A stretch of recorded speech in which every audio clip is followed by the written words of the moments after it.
जय माता दी। आप सभी का हमारे YouTube चैनल पर हार्दिक स्वागत है। आज सुने दुर्गा सप्तशती पाठ अध्याय 1। महर्षि ऋषि का राजा सूरत और समाधि को देवी की महिमा बताना। वीडियो पसंद आए तो कृपया लाइक सब्सक्राइब अवश्य करें। ओम नमः चंडिकाय। महर्षि मार्कंडेय जी बोले, सूर्य के पुत्र सावर्ण की उत्पत्ति की कथा विस्तार पूर्वक कहता हूँ। सावर्णी महामाया की कृपा से जिस प्रकार मनवंतर के स्वामी हुए उसका हाल भी सुनो। पहले स्वरोचिस नामक मनवंतर में चैत्रवंशी सूरत नाम के एक राजा थे। सारी पृथ्वी पर उनका राज्य था। वह प्रजा को अपने पुत्र के समान मानते थे, तो भी कोला विध्वंसी राजा उनके शत्रु बन गए। दुष्टों को दंड देने वाले राजा सूरत की उनके साथ लड़ाई हुई। कोला विध्वंसियों के संख्या में कम होने पर भी राजा सूरत युद्ध में उनसे हार गए। तब वह अपने नगर में आ गए। केवल अपने देश का राज्य ही उनके पास रह गया और वह उसी देश के राजा होकर राज्य करने लगे। किंतु उनके शत्रुओं ने उन पर वहाँ भी आक्रमण किया। राजा को बलहीन देखकर उसके दुष्ट मंत्रियों ने राजा की सेना और खजाना अपने अधिकार में कर लिया। राजा सूरत अपने राज्य के अधिकार को हारकर शिकार खेलने के बहाने घोड़े पर सवार होकर वहां से एक भयंकर वन की ओर चले गए। उस वन में उन्होंने महर्षि मेधा का आश्रम देखा। वहां महर्षि मेधा अपने शिष्यों तथा मुनियों से सुशोभित बैठे हुए थे और वहाँ कितने ही हिंसक जीव परम शांति भाव से रहते थे। राजा सूरत ने महर्षि मेधा को प्रणाम किया और महर्षि ने भी उनका उचित सत्कार किया। राजा सूरत महर्षि के आश्रम में कुछ समय तक ठहरे। अपने नगर की ममता के आकर्षण से राजा अपने मन में सोचने लगे, पूर्व काल में पूर्वजों ने जिस नगर का पालन किया था वह आज मेरे हाथ से निकल गया। मेरे दुष्ट एवं दुरात्मा मंत्री मेरे नगर की अब धर्म से रक्षा कर रहे होंगे या नहीं। मेरा प्रधान हाथी, जो कि सदा मद की वर्षा करने वाला और शूरवीर था, मेरे बैरियों के बस में होकर न जाने क्या दुख भोग रहा होगा। मेरे आज्ञाकारी नौकर, जो मेरी कृपा से धन और भोजन पाने से सदैव सुखी रहते थे और मेरे पीछे पीछे चलते थे, वह अब निश्चय ही दुष्ट राजाओं का अनुसरण करते होंगे तथा मेरे दुष्ट एवं दुरात्मा मंत्रियों द्वारा व्यर्थ ही धन को व्यय करने से संचित किया हुआ मेरा खजाना एक दिन अवश्य खाली हो जाएगा। इस प्रकार की बहुत सी बातें सोचता हुआ राजा निरंतर दुखी रहने लगा। एक दिन राजा सूरत ने महर्षि मेधा के आश्रम के निकट एक वैश्य को देखा। राजा ने उससे पूछा, भाई तुम कौन हो? यहाँ तुम्हारे आने का क्या कारण है और तुम मुझे शोकग्रस्त अनमने से दिखाई देते हो, इसका क्या कारण है? राजा के ये नम्र वचन सुन वैश्य ने महाराज सूरत को प्रणाम करके कहा। वैश्य बोला, राजन, मेरा नाम समाधि है। मैं धनियों के कुल में उत्पन्न एक वैश्य हूँ। मेरे दुष्ट स्त्री पुत्रादिकों ने लोभ से मेरा सब धन छीन लिया है और मुझे घर से निकाल दिया है। मैं इस तरह से दुखी होकर इस वन में चला आया हूँ और यहाँ रहता हुआ मैं इस बात को भी नहीं जानता कि अब घर में इस समय सब कुशल हैं या नहीं। यहाँ मैं अपने परिवार का आचरण संबंधी कोई समाचार भी नहीं पा सकता कि वह घर में इस समय कुशल पूर्वक हैं या नहीं।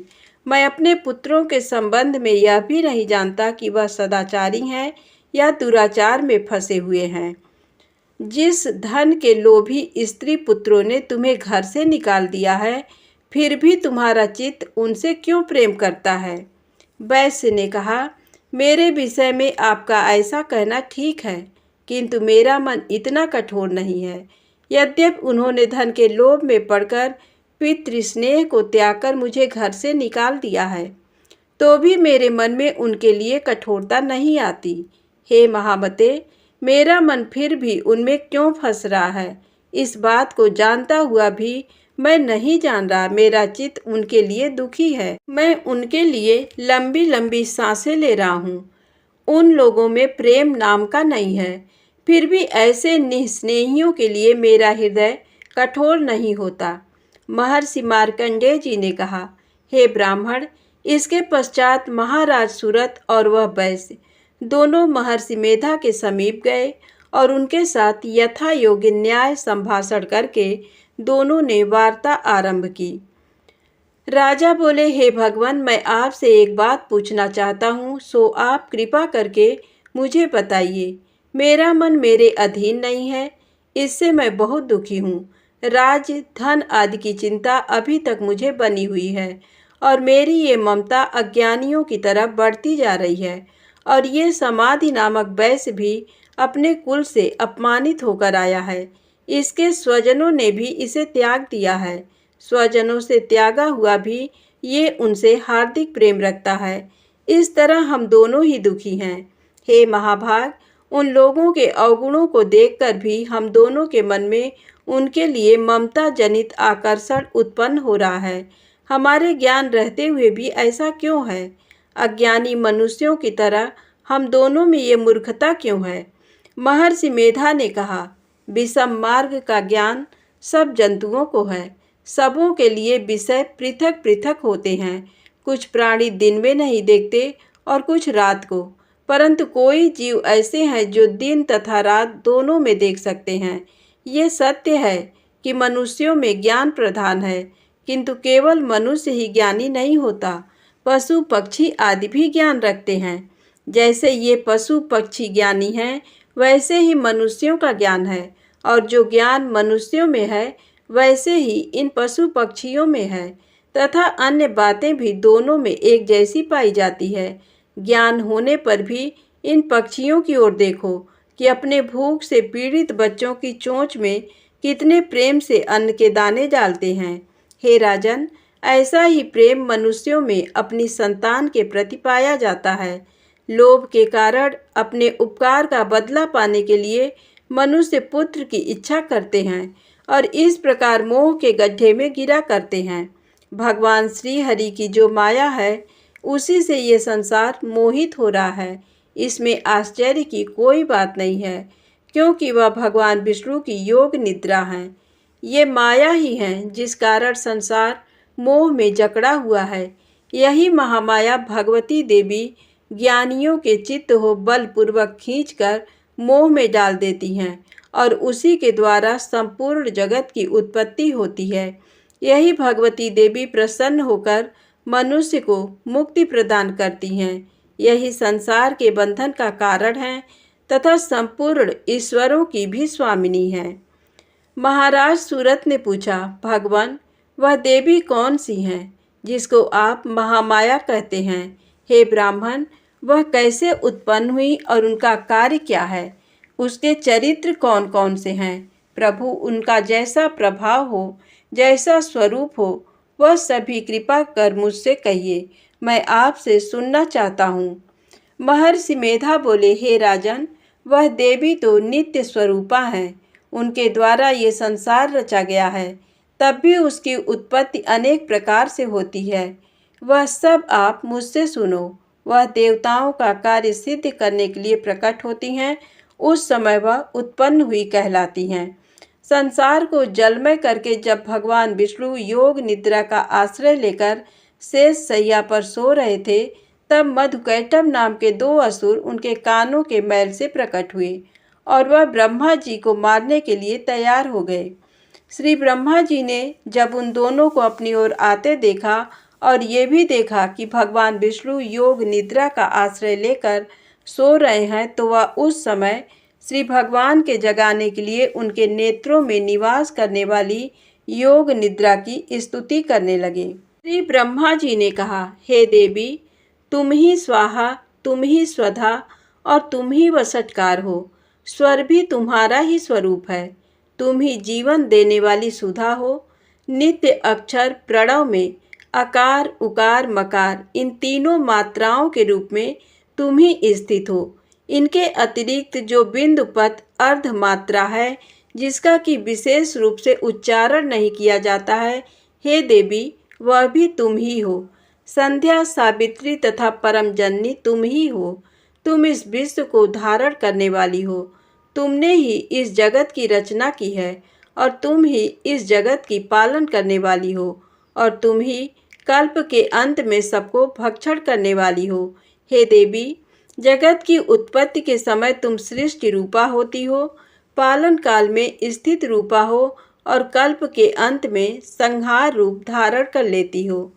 श्री ईश्वरी और बोध स्वरूपा बुद्धि भी तुम ही हो। लज्जा, पुष्टि, तुष्टि, शांति और क्षमा भी तुम ही हो। तुम खड्ग धारणी, शूल धारणी तथा गदा, चक्र, शंख और धनुष को धारण करने वाली हो। बाण, भुसुंडी और परिध ये भी तुम्हारे ही अस्त्र हैं। तुम सौम्य और सौम्यतर हो।